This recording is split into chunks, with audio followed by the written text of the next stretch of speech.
Were Leigh and I changed for good? Let's find out as we dive into our review of Wicked for Good right now.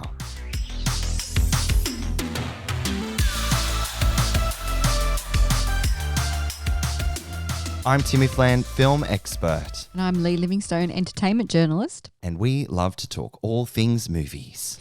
In Wicked for Good, Elphaba is in exile, labelled the Wicked Witch of the West for her rebellion against the wizard. Glinda, meanwhile, has become the glamorous symbol of goodness for all of Oz. And as Glinda prepares to marry Prince Fiyero, she attempts to broker a peace between Elphaba and the wizard. But the fallout changes the fate of not only Elphaba and Glinda, but also their former school friends, Bock, Fiyero and Nessa Rose, when a girl from Kansas comes crashing into their lives. That she does indeed. Wicked for Good is directed by John M. Chu from a screenplay by Winnie Holzman and Dana Fox, which is based on the musical stage play with music and lyrics by Stephen Schwartz and book by Winnie Holzman from the novel by Gregory Maguire. There was a lot of bricks in this yellow brick road to get to this movie, basically. There are. If you didn't pick up on that, this is an adaptation of many source materials. Yes. Wicked for Good stars Cynthia Erivo, Ariana Grande, Jonathan Bailey, Ethan Slater, Bowen Yang, Marissa Bode, Michelle Yeoh, Jeff Goldblum, and Coleman Domingo. Coleman Domingo as the Cowardly Lion. It does. Leigh, yes, we're here. Tim. Wicked for Good. We get to talk about it. We've waited 12 months. We're going to try and keep this spoiler free too, yeah? Yes, Yeah. we are. Absolutely, we are. It's going to be challenging, difficult, but we want you to enjoy the film as a first-time viewer, and then you can come back and listen to our review. Especially if you're not familiar with the stage play. Totally, Like if you're totally. coming into this completely blind, then we want you to have a good time. Absolutely. This is an emotional, darker continuation of the 2024 box office hit Wicked. And as we mentioned, it picks up with Elphaba in exile and Glinda, the glamorous face of Oz. You know what? I think the one thing that I would tell people who are going to see this film, and I think you will agree, is that you go in with this movie and it basically is nothing like the first film. Tonally, Yeah. like you said, it's much darker. Yeah. There is a greater sense of urgency to the story, and a higher form of like pacing. And also the music is like, it is much less joyful as well. You're not dancing through life.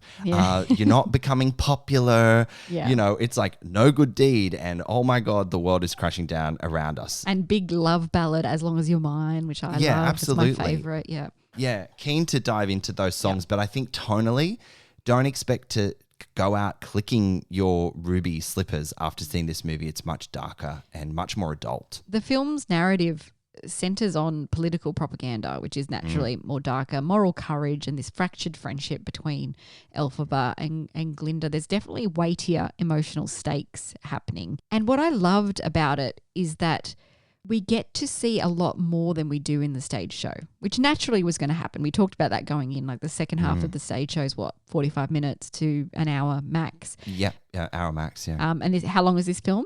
2 hours, 18 minutes. Yeah. Not a dull moment in it. No. I will say that. And not just as a fan of the stage show, which I am, and I know you are as well, but the pace is really, really exciting continuously. And we get to see so much more. One of the biggest things that I loved at the very beginning was we get to see the building of the yellow brick road. Yes. Wasn't that cool? It was very cool because it gives more depth to the animal oppression side of the story, which you don't get in the stage show. They touch on that in the beginning. They touch on it a little bit, but they don't want to go too dark in the stage show. We get more about Elphaba's rebellion than we get to see in the stage show too, which I think just gives it so much more depth to all of these things happening. And I really enjoyed fleshing that out in this second half. Act 2 of the musical is quite divisive. Like, people don't love Act 2 because it is so tonally different to the first one. The music may not be as memorable as the first act. And the second act kind of rushes through so much stuff within that hour, and it leaves many stones or yellow brick stones unturned. So the fact that Wicked for Good exists and Wicked exists as two films, it further cements the story needed, the characters needed to be able to dive deeper into more of the context in the world. I'm just so happy and glad that they made 2 films, because I cannot see. Can you imagine editing 5 hours now worth of Wicked content into 2.5 hours? Like, it would just not work at all. You would have to lose so much, and you would lose that animal oppression storyline. And, because I always wondered from watching the stage show, what happened to Oz? Yeah. There wasn't much hope at the end of the stage show, I felt, even though they wrapped it up, they wrap it up quite nicely without giving too much away.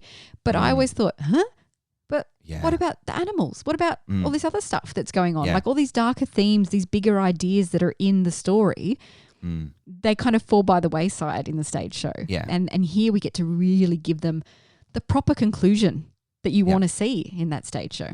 Because it is, what is Elphaba fighting for? Who is she fighting for? She is fighting for the oppression of animals and other Ozians in Oz, based on the fascist regime of the wonderful Wizard of Oz, played by Jeff Goldblum, of course. And so you really get the weight of her decisions, of her sacrifices, of her incredible courage in this movie, and her questioning her moral code, and then juxtaposed between what Glinda is wrestling with as now like a leader and a figure of hope for Oz, although it's just dripping in lies and, the wizard just manipulating people into believing a certain narrative. As Glinda's song says, it doesn't look exactly what you expected it to look like. Happiness doesn't always look the way you thought it would, especially because you've just got these little niggling things going, hang on, this doesn't feel exactly right, because Elphaba has changed her outlook on life. And it's about these 2 women. Good. Thank you.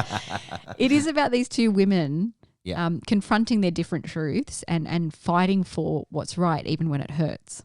Redefining what good means. Absolutely. That's absolutely true. And it's about these 2 once best friends finding their way back to each other. Because remember, at the end of the first film, with that spectacular defying gravity showstopper, of course, my God, I still get chills.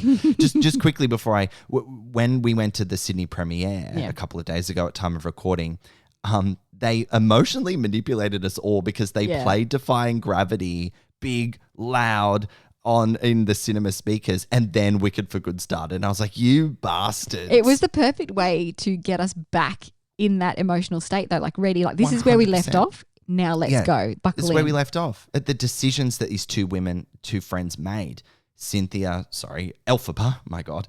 She just embodies the character. Elphaba made the decision going, no, the wizard is wrong, and I need to fight him and help people that are being oppressed. And then Glinda made that choice to try and, find what goodness means for her at Oz, and hopefully, push things in the right direction. So they went their 2 separate ways. So we're kind of seeing, I think John M. Chu has said, we're experiencing the consequences of their actions in this film in a big way.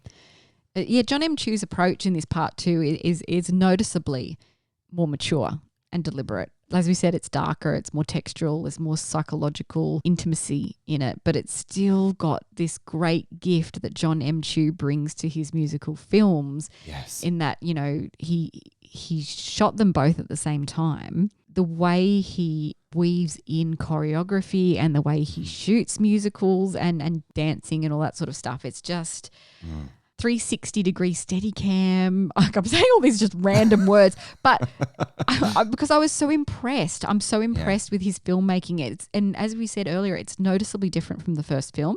Yeah.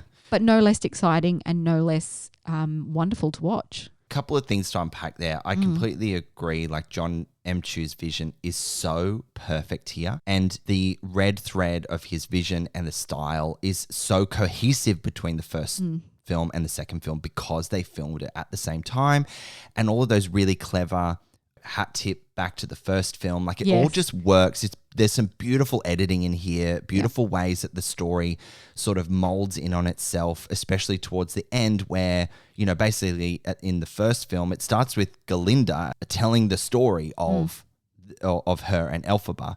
And so it sort of brings itself back to that moment, and then the story continues elsewhere. It just feels very cohesive, very, very cohesive. Yeah. There's these mirrored emotional beats from the first film, even mirrored shots, uses of the lens. But in this film especially, he has this confidence in using stillness and intimacy and proximity. There's a lot more close-ups and this earned emotion between the two characters. We talked about how this could be Ariana Grande's Oscar nomination because the unraveling of Glinda, especially in one certain moment towards the end, is just beautiful, and he really sits with it. Yes, he lets moments sizzle. There is so much spectacle in this film, but he, like you said, he is unafraid, completely unafraid to use a close-up when you would be so tempted to pull back to see more of the beautiful world that surrounds them, and also to maybe cut away or splice it up in a different way. But no, they're long, lingering shots. There's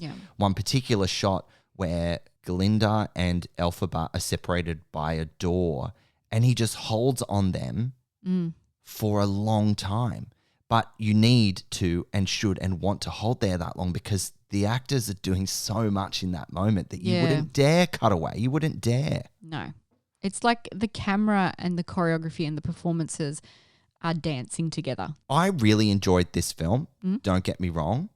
I have just been wrestling for a couple of days since seeing this. Yep. Whether it is, and I don't know whether this is a fair question or not, and I'm really keen to hear your thoughts on this, whether it's as good a film as the first. Now, I don't think that is a fair question because the films are so different. They are. And they elicit different responses. I didn't come out of this movie thinking, oh my God, what a masterpiece like I did with the first one. Did you cry in this movie? Because I didn't cry. A lot. A lot. Yeah, but to answer your question, well, I don't know if I can answer your question, to be honest, because it's a hard one. Because it's the diminishing law of returns that I talk about all the time, and that you have a second movie, it's never going to hit as hard as the first one. Yeah. Because it was so groundbreaking in its style and its delivery and the way they put it together. The second one is more of the same, but it is different. They've come at it a different way, which I think is great. And it's good in its own way. It definitely, whether it's better than the first, I don't know that I could answer that. But I definitely cried a lot more in this one. The stakes are emotionally higher. They definitely are. I think you said that it's more of a mature story, which I agree. Yeah. And I also saw this with my bestie. Yeah. And so when they're singing For Good, like it's devastating. Yeah. And they're singing this beautiful song, an ode to their friendship. And me and my bestie Anne just hung on to each other and sobbed our little hearts out. So, I recommend seeing it with your bestie, or maybe don't because it might be a bit too emotional. Might be a bit too hard. But it was lovely. Isn't that a beautiful experience? It was. And so my experience was slightly different. And also the way that we had both seen the first one for the first time as opposed to the second one for the first time was different. The first time we saw Wicked was in the Universal headquarters theaterette. There was a very small number of people in there. I forgot about that, yeah. Yeah, and then we did see the Australian premiere, or I think at the time it was the world premiere. Yeah. And that was a very different experience because you got to see it with your bestie. I was with Josh, but we'd both already seen it, right? But with Wicked for Good, it was everyone's first time seeing the film and on such a big scale as the spectacle of the premiere was, and having an audience full of people who just adored this story. It was pretty special. It was pretty special. But yeah, I mean, you didn't come out as satisfied as the first one. Yeah, look, I'm seeing it again in a couple of days, and I'm really looking forward to seeing it again because there is a lot to this story. It is molding a lot of plot points. Obviously, Dorothy, the story of Dorothy and the Wizard of Oz, that story that we all know and love so well, is weaved into the narrative. So there's a lot of balls up in the air that it's juggling, and I'm really keen to reconnect with this story. And I don't know, maybe not necessarily think that it is a better film, but be at peace with the sort of film that it was for me. We talked about when we came out of the screening, when we were debriefing each other and having a bit of a drink outside in the after party. And I think it was Josh that brought up the creative choices, maybe that some of the creative choices that were made, we wanted something different in those moments. For me, perhaps. as long as You're Mine was my song that I was really looking forward to, and technically delivered flawlessly and beautifully, but in terms of the blocking and the way the scene played out, I wanted something a bit different. And so did Josh. Totally. It's like with any adaptation, you have an interpretation and an idea of what works for you and the decisions that they should make according to you. Like we're all critics, right? Yeah. So and I actually agree with the way that you hoped they had blocked that song. And I think that would have packed a bit more of an emotional punch. Not that it didn't at all. It was absolutely beautiful and stunning and all those things. But yeah, I think because there was so much creative license in this film, because it was plugging a lot of like plot hole gaps from Act 2 of the production. I guess they were like, we're making this decision, we're going down this road, and you're like, oh, that's an interesting choice, but I understand it. So yeah, I guess you come out feeling a bit more like you had an opinion on maybe how it could or should have gone. Yeah. It's an interesting question to ask. They can't all be the big song. Totally. Yeah, they all can't be Defying Gravity. Yeah. That would be such an exhausting experience. Imagine if every song slapped like Defying Gravity. You'd be like, fuck me, I need an ice bath. An ice bath. Let's talk about the performances, because Cynthia Erivo delivers again as Elphaba. You know, it's almost a shame that, you know, in the first film, I felt that was more Elphaba's film, but it was a little bit more equal. In this one, it feels very Glinda, very Ariana Grande, like she had more to do. And as my friend Anne said, she has the bigger character arc in the second half. Absolutely. Elphaba has the arc, the emotional arc in the first film, and you see her from basically going from a girl to a woman in not a condescending sense at all, but hope you understand. But yeah, this is Glinda's film for sure. And to your point, I even though Cynthia is absolutely phenomenal in this yet again, it is Ariana's film because her character is given more, like Anne had said. And if I was to choose between either of them getting another Academy Award nomination, it would probably, I would say, I reckon Ariana will get it and Cynthia may not get it again. That's just what I'm feeling. I completely forgot they got it for the first film too. Yeah. They did. Yeah, deservedly so. Absolutely. Yeah, her Elphaba, Cynthia Erivo's Elphaba in this part 2 is quieter, more controlled. She's refining her magic, she's hardening her resolve, and she's reckoning with the world that she's a part of or doesn't feel a part of. You know, there's grief, there's fury, there's tenderness, all layered beneath that green makeup. Yeah, and it's, again, I think it's done practically. I think the green makeup might have been done, Yeah, practically she, was in the makeup chair for a couple of hours. Elphaba in this is in survival mode, isn't she? Because no one believes her. She's very stoic. It's a calmer performance, but she brings also a nuanced badassness to it as well. I felt very hurt for Elphaba. I felt so sad for her. Yeah. Because she is alone in her plight to be the voice of the people of Oz, but no one knows it. They owe her so much. Yeah. But she would never get that praise and acknowledgement, and it's just devastating. Ariana Grande's Glinda. She plays the lightness of Glinda in this second part, not as naivety or Miss Popular or whatever. It's now armor. It's you get more of the grief and the guilt behind this curated image, little glimpses of the woman that is struggling with her moral compass underneath. And I love that. Her dramatic scenes, particularly the ones where she's reflecting on her public persona and her relationship with Elphaba, just an amazing dramatic control from Ariana Grande as a performer. That's it, dramatic control, because we saw her really fly and soar as a comedic actor in the first film. Like, her performance in Popular is truly iconic, and she just has such great comedic timing, and of course she has a lot of weight and nuance and emotion behind her, and you certainly see that more in the scenes leading up to and during Defying Gravity. But in this one, wow, she is so impressive in how she delivers that torment that she is experiencing and the loneliness of being a leader. Yeah. Like, I think we can appreciate that a bit more here, is like being a leader and being a public figure is incredibly isolating. And I think she really brought us down to reality about the pressures and the real experience of what that's like. And what she thought she wanted wasn't actually what she thought it would be. Yeah. Yeah. Can I discuss a little niggle with you? And this is so like nothing and so superficial, but it kind of distracted me in the film. Ariana Grande, flawless singer, incredible singer, right? But the way she sings is very restrained in her like jaw. Oh, okay. Do you know what I mean? And I found that quite distracting when she was, it took away the emotion of the moment on her face because she's keeping her face so controlled to hit those notes. She's a bottom jaw singer.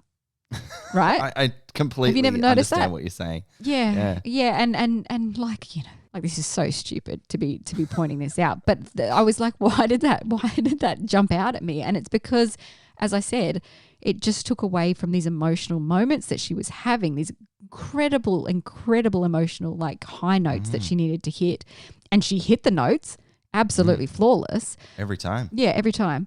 But the emotion on her face disappeared because she was concentrating so hard. Interesting. I see how that would distract you from her performance, and I'll come back to you with my thoughts on that after I've seen it for a second time. I just really wanted her to let go in certain moments, like in the big chorus moments of her songs or whatever, but she was hitting the high notes, so she's keeping her face very restrained, whereas Cynthia Erivo can sing with her whole face and still keep the emotion going. Yeah, isn't it interesting watching the techniques of artists and how they reach those notes and through a performance? Yeah, it is very interesting. And like I said, so stupid to point that out because I could not do what she did, and she's absolutely incredible. I just in the moments I was just like, oh no, like I just really want to see Glinda let go here. Yeah. I think actually I recall you saying after, I think it was the reprise for I'm Not That Girl. Yeah. Do you think, was that a moment that you felt like, even though I found that so utterly devastating? It was. Did you think she could have maybe just let go a little bit more there? Yeah, but then she gets her moment later on. So I can see why they didn't do it. They kept it restrained because there's her big moment later on where she really falls apart, where she's not singing. She just falls apart. And that's fantastic. What an incredible performance. One thing that the first film achieved really, really successfully around Elphaba's character arc was when they took you back to her childhood. Now, they do the same thing here, but for Glinda, where you see Glinda as a young girl and you understand, I guess, more of her sentiment and where she comes from and what she truly valued or thought was true of herself and how she is seen in the world. Do you think that those, I get it, it's the cohesion of story. They did it with Elphaba in the first one. They're doing it with Glinda in the second. I think they're beautiful. That's a beautiful thematic, choice. I don't think I was emotionally as connected to Glinda as a girl, and I just don't think it was as powerful because Elphaba kind of went through more shit as a child than because she's than quite Glinda. a privileged little princess. Because she's quite Glinda. privileged, and I thought, I don't know if this was overly successful. How did you connect or not connect with that choice? I didn't think about it overly, that one, to be honest. Like, it was nice to see. It showed you that armor, that the way she is because she was taught to fake it until she makes it and put on a smile. Right. And she does it so well. So, like, I guess it just proved that she's always been like that in a way, and she's a pro at it. Yeah. Jonathan Bailey as Fiyero. Hot stuff. Fiyero. Yeah. Terrible. We don't get a lot of him, though, like his journey in That's this. what I said too. Yeah. I thought in some of those creative license of what they were going to do to expand this second film more, I thought, great, we're going to get more Fiyero. And that's the complete opposite of what we got. I wouldn't say he's barely in it, but he was just very dramatically holding and pointing a pistol for most of the time. He's very good at that. Yeah, very good at that. His chemistry with Cynthia Erivo, absolutely electric though. So Totally. sexy. It was sexy. And I was like, oh, they're gone a bit sexy here. I love that. I love that. I approve. Lots of intense close-ups with him. But I wondered if they'd put different contacts in his eyes. I said something was going on with his eyes. Yeah, you did say that. Or maybe it's because, like you pointed out earlier, that John M. Chu, there's a lot more close-ups. And so you're like, whoa, heck, all right, I am in Jonathan Bailey's eyes and they look different. Bit more makeup, maybe, different makeup. Yeah, I don't know. Do you know what also was devastating about Jonathan Bailey's performance in a good way in Fiyero? Like, Fiyero in this film has really lost his spark. Yeah. And I think that was a really big juxtaposition between Fiyero swanning in on his horse into Shiz University and just being the most charismatic legend of all time. And in this one, it's like, no, he's holding a lot of deep regret. And I wish we could have seen more of that. Yes, I do agree. Because there is a lot going on with him. And they tease that in the first film, that he's sort of waking up a little bit, if you will. I do wonder if, like they did with Wicked, how they released a whole lot of deleted scenes and things for audiences to really pull at. I'm sure that there are many, many more scenes with Fiyero that would uncover that. It's just a shame they didn't make it into the film, because I think that was something that was lacking. Yeah. Michelle Yeoh as Madame Morrible. Her power is manifested bigger in this way. I found some things with her a little jarring, and I don't want to spoil anything, but one thing I can talk about, I guess, is her singing.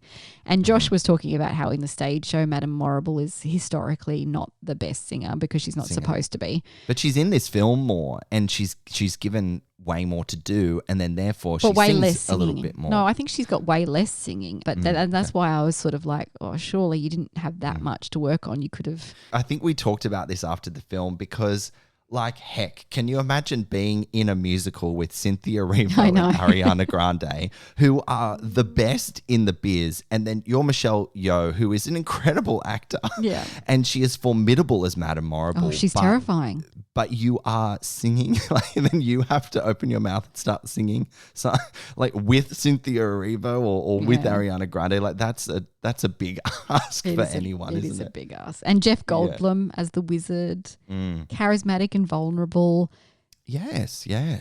Terribly de-aged in a flashback. Oh my Lord. That was distracting for me. That was terrible. The one terrible thing that in this film, de-aging Jeff Goldblum. De-aging is like, it can basically fuck off. Like, it never really works. It doesn't, does it? And when a film like Wicked and Wicked for Good looks so good visually, like, my God, it's the marriage of CGI and effects and the sets and all that tangibility and costumes and all the stuff we'll talk about in a clock tick, as they say about 1 million times in this film. It's very distracting when a piece of visual effects fails so spectacularly against everything else that looks so good. It's such a shame. It really, really is a shame. We've got the supporting players. Ethan Slater's Bok brings a quiet heartbreak to the man living inside obligations to Nessa Rose that he now can't escape. There is one moment in this film, I can't go into too much detail about it, but he throws this look towards Glinda, and my Lord, is it scathing. And you see this, like, you see his character development in that moment really clearly, and it's only a split second. It is a split second, but it is a second that you have obviously carried with you, and I have as well. It's because he is so angry, and you feel his anger so palpably in this movie. He turns such a great performance. And I was genuinely scared of him in scenes. And whoa, like what a transformation between how Bok presented himself in the first one. The nerdy little unrequited love of 100% of Glinda. And it makes that look to Glinda just like fucking cut through. Yeah. Like it's crazy. Yeah. And as you said, how we used to look at her. Yeah. Stays with you. Oh, yeah. Great moment. Marissa Bode's Nessa Rose is one of the film's strongest dramatic threads as well in this one. Her change into the Wicked Witch of the East, if you will, as she labels herself. I did feel they moved through that passage a little too quick. Yeah. Look, it's funny when we say that John M. Chu revels in holding on moments, letting them sizzle, and you deeply connect.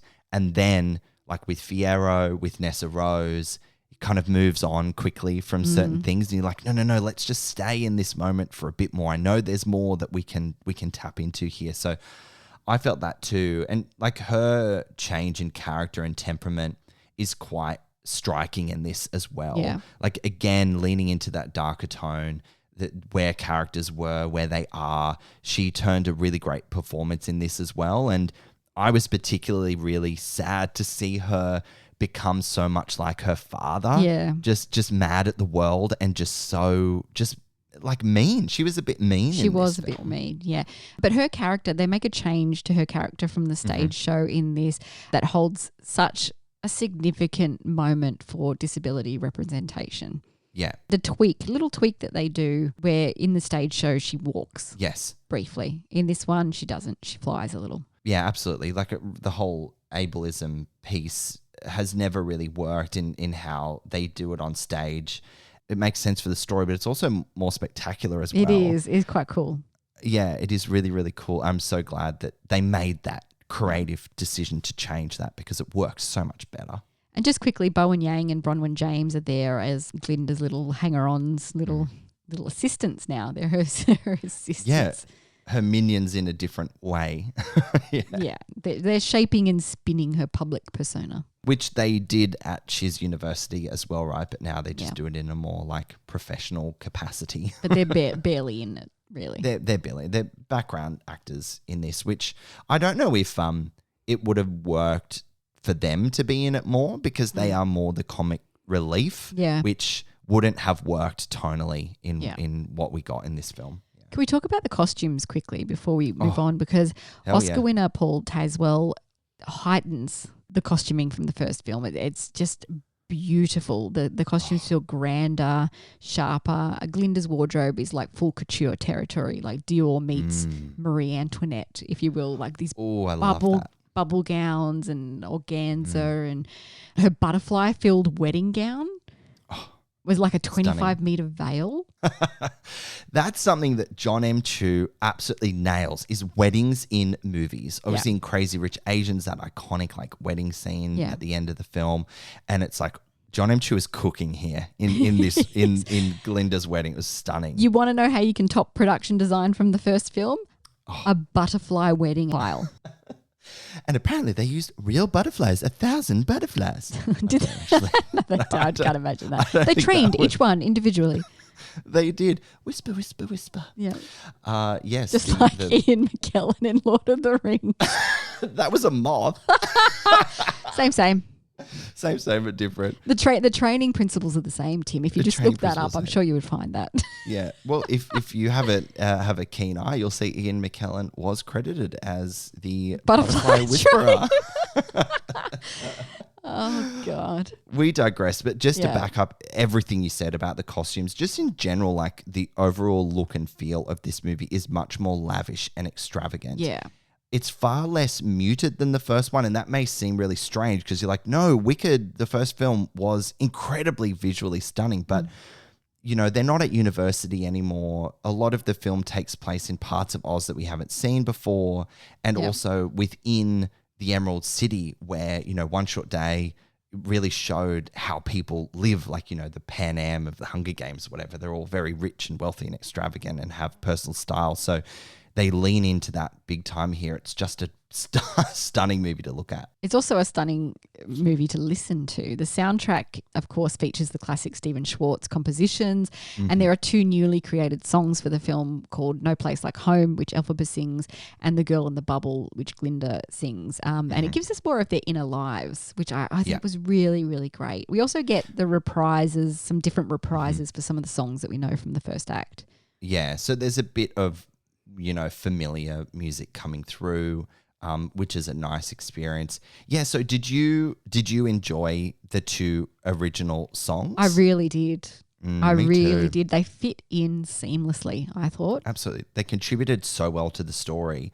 Like Elphaba's, again, brings the narrative about the oppressed animals to the forefront. Like she's singing to the animals. It's beautiful. And of course, she's incredible. And then Girl in the Bubble is an opportunity for, Glinda to invite you into her heart and her mind and what she's currently wrestling with at the time. Sorry, what's coming to mind for me is Lucky by Britney Spears. She's so lucky. Well, you know, Josh and I were giggling at each other during this sequence because John M. Chu shoots that song in such a specific way where she's looking in mirrors and reflections the entire song. Yeah. And you think you're looking at her. No, the camera moves and it's just the reflection you're looking at. And he does all this really clever camera trickery where he's like, you know what? I'm just going to double the fuck down on this reflection mirror thing. Yeah. Which, you know, Britney Spears Lucky, doesn't she sing to herself in the mirror? Yeah. She's in the bubble. It's a reflection of the bubble. Yeah, they really made that very clear in how they blocked that song for sure. They had to do that though as well, like with the bubble, her bubble flying machine. I really like what they did with that because I guess in the original Wizard for Oz, Glinda does have magical powers. right? Yeah. Sort of. Sort of. Sort of. But in the films, obviously, they've gone down this road that she doesn't quite yet. But they do allude to the fact that she may develop them later on. But in the Yes. meantime, you have to get around all these things that happen Yeah. from the original, 1930s film by explaining how she sort of does it, which I Yes. thought was really clever. It was really, really clever.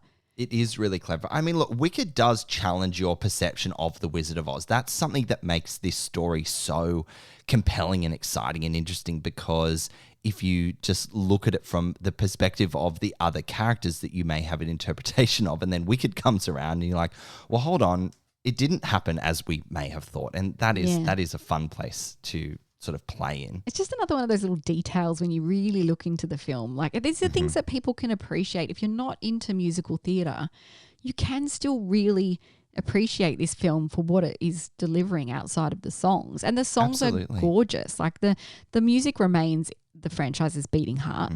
It is the beating heart of these films, but it's not the be-all and end-all. There's so much more going on. It isn't. Okay, now I want to talk more about the music. As Long as You're Mine, that is your favourite song. is, Tell me yeah. how you thought this song delivered for you. Well, it was gorgeous. Like, I got really excited. I got goosebumps. As I said, I felt it could have been blocked a little differently. Yeah. But I loved it. It was great. Yeah. Yeah. Like you said, it was a bit sexy at times. And I was like, oh, yeah. This Well, is you want it happening. to be. You want it to be. It's like, Yeah. it is a very sultry, sexy song. It is. Yours is No Good Deed, yeah? Oh, my And God. how did they deliver that one? I mean, I just got chills thinking about it, which is always a good sign. I mean, it's hard. Like, you can't compare any of the songs to others. It's not fair. They live in their own little world. Like, Defying Gravity will probably always be the most spectacular song across these two films, I think. But yeah, No Good Deed, visually, sonically, musically, her performance, like how they intercut the progression of the story and like what she's singing about and doing, like they absolutely nailed it. I loved it. I can't wait to watch it again for that song alone. And the set piece of Fiyero's family castle. The holiday castle. The way they could use that set, which again was very practical. Like, they've built so many of these sets at massive scale for these major moments, which just is incredible. And the way Elphaba moves around this set, which you don't get in the stage show because you don't have that much room to work with, made it so much more kinetic and exciting. If there was any moment that makes you think, oh my gosh, this is why this story works for the big screen, it's songs like No Good Deed, where they are so cinematic in how they put the characters in their environment and how they move around. Like, it's just, this is what movies are about. They're about elevating something that elicits a reaction, but you can't quite get maybe the full vision on a medium of stage. But in movies, like, it's endless. I just endless love how many sets they built for this film, and like just everything from the Art Deco of the Emerald City to Glinda's like beautiful rooms, I guess her penthouse apartment, if you would want to call that, and Elphaba's forest lair, like this beautiful canopy set within the trees. Her treehouse, hideout was amazing. Like, I wanted to stay there so much longer than we did. It was just cool. Like, I want to like rent that on Airbnb or something. Yeah. Like, it was sick. Get on Loved it. That's a business idea for you. There you go. I mean, I could talk about this film all day, but shall we wrap up our review of Wicked? Yes, let's do it, my friend. It well may be that we will never experience a film event like Wicked for some time again, and it has been, as the wizard says, wonderful. Even if you aren't a musical theatre fan, the spectacle, the sets, the performances, and the craftsmanship that went into making these films has been truly exceptional and exciting to enjoy. For Good brings the story to a close in a beautiful and more detailed way that is just so satisfying. Fly to see it immediately. I see what you did there. Well, Wicked for Good is a grand and moving finale. Although it doesn't elicit the same overwhelming joy as the first film, it's not meant to. It's tonally much darker and more complicated, with story pieces requiring further explanation to come together. Whether it does so successfully is the lingering question you might have. No Good Deed is this film's defying gravity, like, wow, we just talked about it. but the music in general is less memorable. Cynthia Erivo is again exceptional, but Ariana carries this film's emotional core. If there is an Oscar nod between them, it's Grande's for the taking. Once again, delicious visuals, sets and costumes, double downing on the visual style it established in the first film. Fans will rejoicify. I love it. Wicked for Good is in Australian cinemas from November 20. As always, friends, it's such a privilege to have you. We'll catch you next time. Think of what we could do together.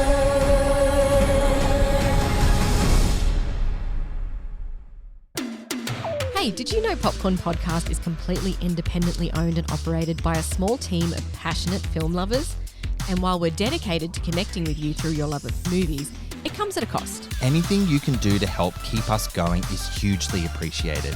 Whether it's simply supporting Popcorn Podcast with a like, a comment, or sharing Popcorn Podcast with your friends on social media or YouTube. Or even shouting us a movie snack like some yummy popcorn at buymeacoffee.com/popcorn podcast. It all helps us to keep bringing you that salty movie content that will help you decide what to watch next.